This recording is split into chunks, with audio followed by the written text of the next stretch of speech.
আজ চাঁদপুর যাচ্ছেন প্রধানমন্ত্রী তারেক রহমান। খাল খনন কার্যক্রম উদ্বোধন, জনসভা সহ বেশ কিছু কর্মসূচি রয়েছে তার। দলীয় প্রধানের সফর ঘিরে উচ্ছ্বসিত বিএনপির জেলা পর্যায়ের নেতাকর্মীরা। প্রধানমন্ত্রীর সফর ঘিরে প্রস্তুতি চূড়ান্ত করছে প্রশাসন, জোরদার করা হয়েছে নিরাপত্তা। এ বিষয়ে আরও জানাতে চাঁদপুর থেকে যুক্ত হচ্ছেন সহকর্মী মনিরুজ্জামান বাবলু। বাবলু, চাঁদপুরে প্রধানমন্ত্রী তারেক রহমানের সফর ঘিরে সার্বিক পরিস্থিতি কেমন এবং নেতা কর্মীদের উচ্ছ্বাস কেমন দেখছেন, বিস্তারিত জানাবেন।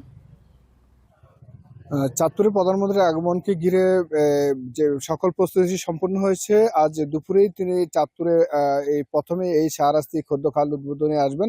আমি এখন যে স্থানটিতে রয়েছি এখানেই তিনি চাঁদপুরের প্রথম কর্মসূচি উদ্বোধন করবেন। এই খাল খননে তিনি যে ক্ষুদ্র খালটি উদ্বোধন করবেন, এই খালটি কিন্তু কচুয়া শাহরাস্তি এবং ডাকাতিয়া নদীর যে মিলনস্থলটি রয়েছে সেই এই খালটি দীর্ঘ বছর ধরে এই খালটি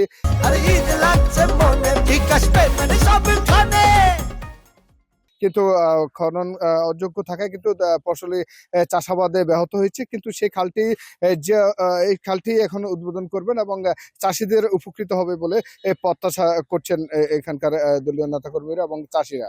আমরা এই যে প্রধানমন্ত্রীর কর্মসূচি ঘিরে আজকে চাঁদপুরে তিনি আসবেন দীর্ঘ 22 বছর পর।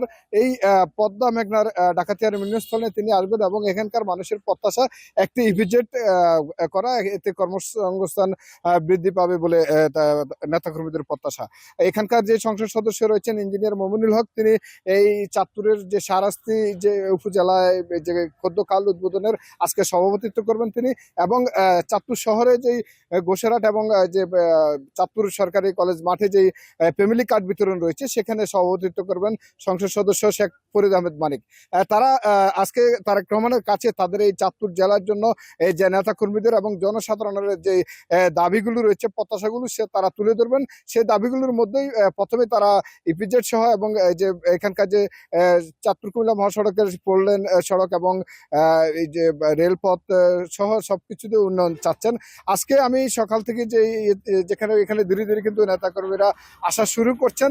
তবে এবারকার নেতাকর্মীদের আসা এবং কোথাও ব্যানার পেস্টুন ব্যবহার করা হবে না, সেই কারণেই একটু ভিন্ন ধরনের একটা আমেজ তৈরি হয়েছে। এবং এখানে আমরা দেখেছি যে তারেক রহমানকে নিয়ে শুধু একটি যে ব্যানার যে স্টিচিং করা হয়েছে সেই স্টিচিং রয়েছে, আর পাশে কোথাও কোনো ব্যানার পেস্টুন এখানে দেওয়া হয়নি। এবং নেতাকর্মী যারা আসবেন তারা কেউই ব্যানার পেস্টুন নিয়ে আসতে পারবেন না বলে এখানে জানানো হয়েছে দলীয় নেতা কর্মীদের কাছ থেকে।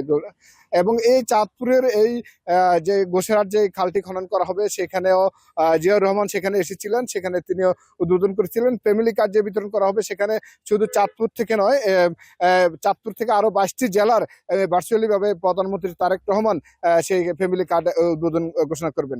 তারপরেই তার চাঁদপুরে বিএনপির সাংগঠনিক একটি সভা রয়েছে, তারপর তিনি চাঁদপুর ত্যাগ করবেন। চাঁদপুর থেকে আমার কাছে এই ছিল সবশেষ।